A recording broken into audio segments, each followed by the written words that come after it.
Magandang araw sa ating lahat. Napakaganda ngayon ng panahon, kaya kinuha ko itong pagkakataon na to para mag-laundry at magsampay dito sa labas kasi bihira yung mga pagkakataon ganito. Para hindi na tayo gagastos ng dryer, kailangan natin gamitin ang natural heat from the outside. Ayan. So sinamantala ko talagang labhan yung mga bath towels namin at saka off day ko today. Kaya kinailangan kong gawin itong mga laundry natin. At sasamahan nyo din ako dito sa aking garden. So, marami akong nilabhan today kasi I've been working 3 days na in a row. Tapos, nag-off day ako today. Off day ko rin bukas.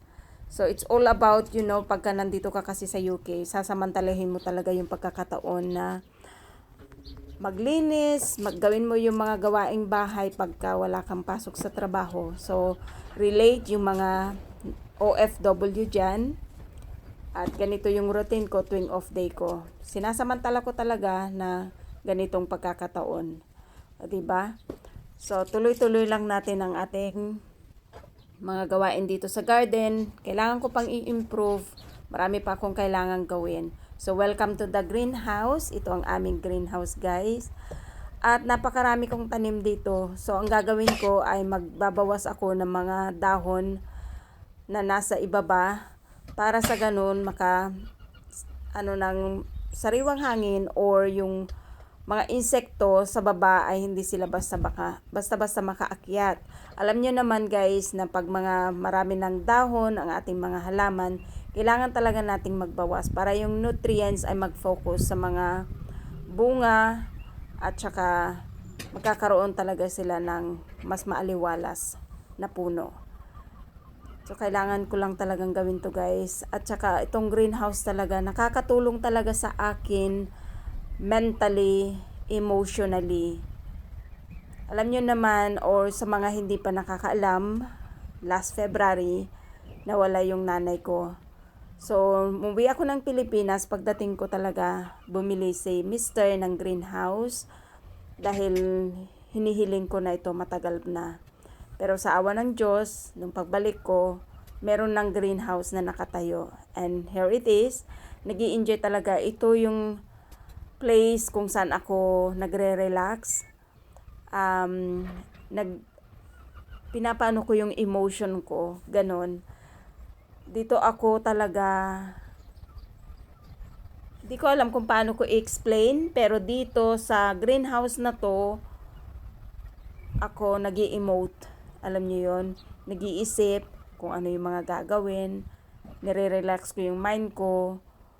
Parang ito yung place kung saan ako nagtatago tuwing nalulungkot ako. At nililibang ko talaga yung utak ko dito. So emotionally, mentally, ang laki ng tulong ng greenhouse na to sa akin. Kaya ito guys, marami akong mga pananim dito. Meron akong mga talong. Meron akong 3 variety ng talong dito. Mahaba, pabilog na green. Tapos yung mahaba na purple. Tapos yung mataba na purple. At saka meron din akong bell pepper, tomato. Meron, sari-sari dito guys. Meron din akong strawberries, chards, siling labuyo. Ayan, marami tayong mga pananim dito guys. At may mga pinatubo din akong kamote para at least kahit man lang yung talbos. Okay guys, ito na ngayon ang ating update sa ating garden. Hindi man tapos, pero okay na. Very happy na ako guys sa ating achievement dito sa garden. So far, so good. And meron na rin tayong greenhouse. Maraming mga pananim. Ayan. May mga talong tayo. Okra. Ang ating okra guys, actually, binili na nating nakapunla. And nahirapan silang mag-survive. Ang ating mga talong, hitik na hitik ang bunga. Meron tayong purple. Meron tayong 3 varieties na talong dito. Ito yung malalaki na purple. Ito naman yung mahaba na purple. Ayan. Tapos yung mga yan is green na bilog. And meron tayong mga strawberries. Ito yung mga laman ng ating greenhouse, guys. Chili.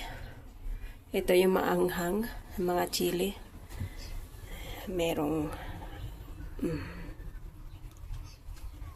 insects. Meron akong kinuhang spring onion na seeds. Kinukuha ko yung seeds niya. And then yung mga harvest nating garlic. Ito na siya, guys. And meron tayong kamote. Ayan. Nakapagpatubo na ako ng kamote. So, marami na tayong tatalbusin in the future.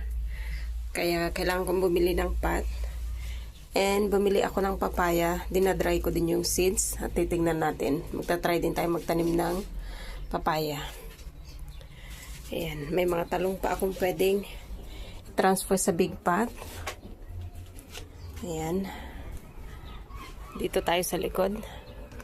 Meron akong rhubarb. Meron akong mga nilipat na kamatis dito. Kasi dito ko hinarvest yung mga garlic ko. And kamatis na yung mga nilagay ko. Tapos ito naman, broccoli. Ayan o. Meron na siyang paano na, guys. Oh, may bulaklak na. Kita nyo? Ayan. Ayan. Kamatis. Pero nalanta. Ito siguro palitan ko to. Ayan, mga broccoli. Meron akong mint. Itong mint na to ililipat ko sa paso. Kasi nagwa-wild. Ito naman yung spring onion. Ang mga spring onion na to, guys, binili ko ito sa supermarket noon. Tapos yung mga dahon lang yung kinuha ko. And then yung ugat part, tinanim ko. And meron tayong zucchini. Hitik na hitik ang bunga. Ang ganda o, tingnan. Diba? Ang dami. Wala man lang malalaking bulaklak. Ito green. Orange din. Tapos meron din tayong beans. Ayan. Ito, green din ito. And meron tayong broccoli pa dito. Beans. Hindi nakasurvive yung beans dito kasi nga kinain ng slugs. Pati yung nandito. Tignan nyo. Kinakain ng slugs. Pinagtatanggalan ko ng mga dahon kanina. Yung mga nasa ibabaw, sa ilalim. Para magkaroon ng airflow. And then, dito rin, meron din tayong kamatis pa, sili, talong, broccoli. Tingnan nyo. Ang cute. Na, diba? And meron tayong mga beans. Meron pa tayong tomato dito. Ganun din. Meron tayong broccoli. And zucchini. O courgettes. Ayan o. Ayan. Ito. Merong purong mga lalaki naman ang bulaklak nito. Ayan. Ang ating patatas, malapit na nating i-harvest to, guys, kasi nagiging ano na siya, oh. Ayan. Nagbubulaklak na siya. Malapit na to. Malapit nang may laman yan. O may laman na yan. Ay, may sili pa. Ayan. Ang ating update dito sa aking garden. Nakita nyo, guys. And then, here you go. Ang purpose ng dalawang roses na yan ay aakyat dito sa arch trellis. Ayan. Dito naman, ang ating chard. Actually, pinunla ko to. Hindi ko na sila nailipat pa. So, ang ginagawa ko parang spinach lang. So, habang bata pa yung mga dahon, pinagkukuha ko na. Ganyan. Pero, malalaki ang dahon yan, guys. Ipapakita ko sa inyo sa greenhouse. Ayan. Ang ganda na ng ating garden. And, itong peche ko naman, hinayaan ko na lang siyang mamulaklak. Kasi ang ganda niya. Pero na-harvest ko yung iba, guys. Ang purpose kung bakit ko pinamulaklak na para magkaroon ako ng enough seeds for next year.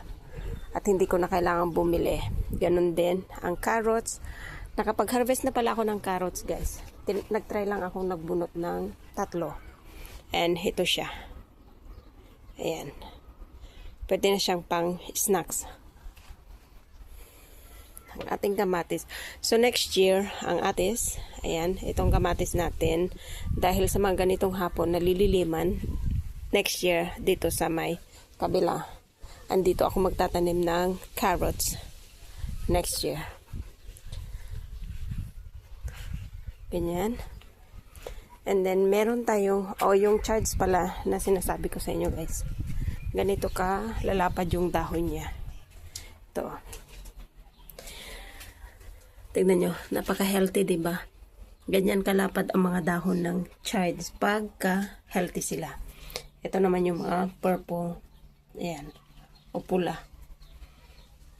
Ayan. Meron din tayong dalawang kamatis dito. Yan lang. And then, dito, meron tayong kale. Ito ang ating mga kale guys. Ang sipag niyang magdahon and pwede na naman silang anihin. Ayan. Nagdilig ako kaninang umaga. Ang ating parsley. Ayan. May mga carrots pa tayo dito. Malalaki tong carrots dito. Kasi mas ano sila. But anyway, ito yung ating English parsley. Ang gaganda. Kita nyo naman. Ayan o. Anyway, ito ang ating garden guys. Nag-laundry din ako kanina. So don't mind my laundry. Yan. So yun lang guys. Ang ating update dito sa ating garden. Nakita nyo naman. Ang ganda na. Marami pang kalat dyan. Hindi ko pa naayos pero okay na din. Ayan. Pero dito ako talaga nalilibang sa greenhouse na to.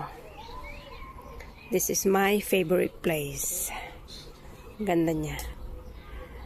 And meron din ako mga pabulaklak dyan na nakahang. Yun lang guys. Thank you so much for watching and I will see you in my next vlog. Bye!